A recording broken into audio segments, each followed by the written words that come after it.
You know, when you're talking about the greatest athletes of all time, who's the first name that pops into your head? Well, in the world of tennis, there's one name that pretty much ends the debate: Serena Williams. So today, let's get into it. We're going to explore the story behind the insane stats, the legendary slams, and that unbelievable force of will that really defines her legacy. So, what really makes someone the greatest of all time, the GOAT? Is it just the numbers? Is it pure dominance? Or maybe it's their impact on the world? Or is it something else entirely? Well, let's start with the cold, hard facts. Because when it comes to Serena, the numbers alone are just staggering. 23. Just 23. That is the number of Grand Slam singles titles Serena Williams won. And get this, it's the most by any player, man or woman, in the entire Open era. Seriously, just take a second to let that number sink in. Okay, next up, 319. What's that? Oh, just the number of weeks she spent as the #1 ranked player in the entire world. To put that in perspective, that is over 6 full years at the absolute tippy top of her sport. Unbelievable. And then there's the money. Over $94 million in career prize money alone. That makes her the highest earning female athlete of all time.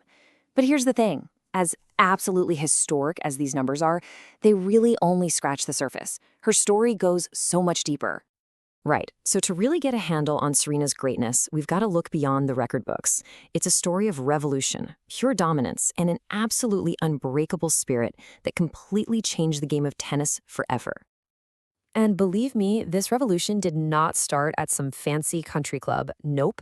It started on the public courts of Compton, California. And it started with a plan that basically defied every single rule in the tennis playbook. So Serena's path to the top was, well, completely different from everyone else. She was coached by her parents, Richard and Oracene, learning the game miles away from those expensive traditional tennis academies. And then her dad did something that was just unheard of at the time.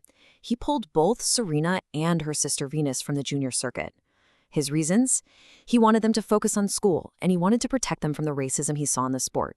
He was basically challenging the entire system, and it was a bold, unprecedented move that set the stage for everything that came next. And guess what? That wild plan, it totally paid off. In 1999, a teenage Serena Williams just explodes onto the world stage, winning the US Open.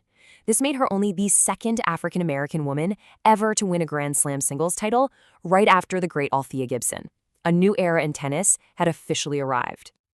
So right after that first major win, Serena didn't just, join the elite club of players. No, she became the undisputed queen of the court. She pulled off a feat of dominance so completely unique, they had to name it after her. Yeah, by 2002, Serena was just hitting her stride. I mean, look at this. You can just feel the sheer power and the intense focus that defined her during this time. She was on the verge of doing something nobody had seen in years. And it was called the Serena Slam. Now, this isn't quite a calendar year Grand Slam where you win all 4 majors in the same year. No, this is maybe even harder.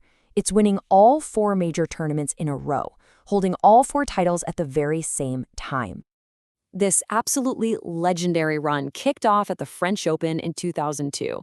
Then she conquered Wimbledon.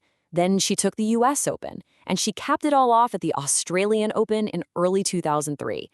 But here's the craziest part.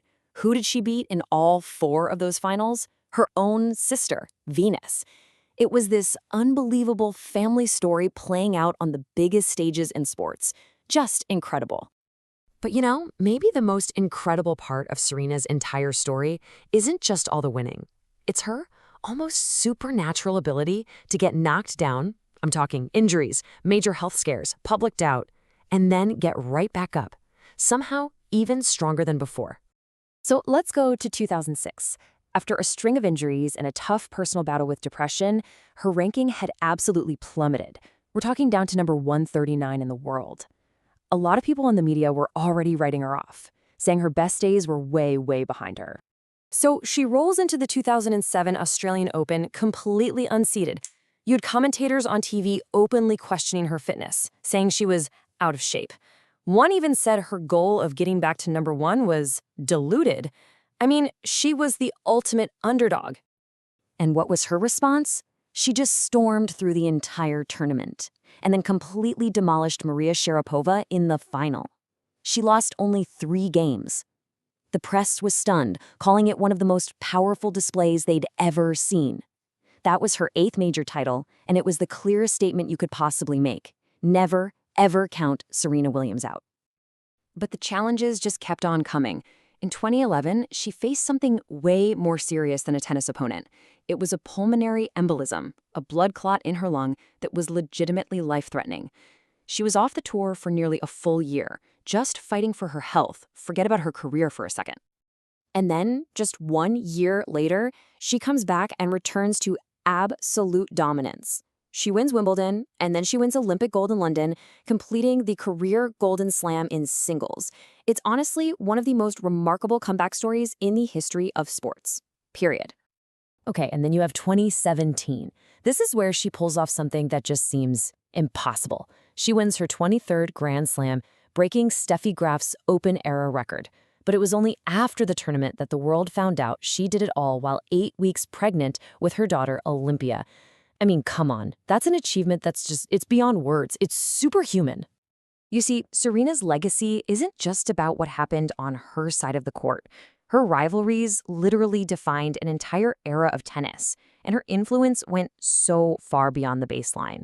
She completely changed the perception of what a female athlete could be and what she could achieve. And her head-to-head records, they tell a story of just pure, ruthless dominance. Take the record against Maria Sharapova, who the media love to call her greatest rival. It's particularly telling. Serena won 20 times, Sharapova won twice. Even against her toughest competition, like Victoria Azarenka and her own sister Venus, she still held a commanding lead. And you better believe her peers and the legends who came before her noticed.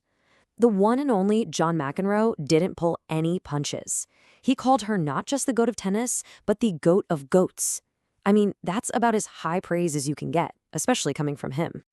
And of course, you absolutely cannot tell Serena's story without talking about Venus. Together, they were a perfect 14-0 in Grand Slam doubles finals. Just think about that.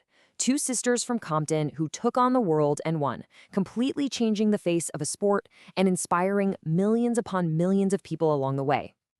So that brings us right back to where we started. When you look back at this just monumental career, what is her greatest legacy? Is it the 23 Grand Slams? Is it those unbelievable comebacks from setbacks that would have ended anyone else's career? Or is it the way she shattered barriers and inspired a whole new generation to believe they could do anything? You know, maybe the real answer is, it's all of it woven together into the story of the undisputed greatest of all time.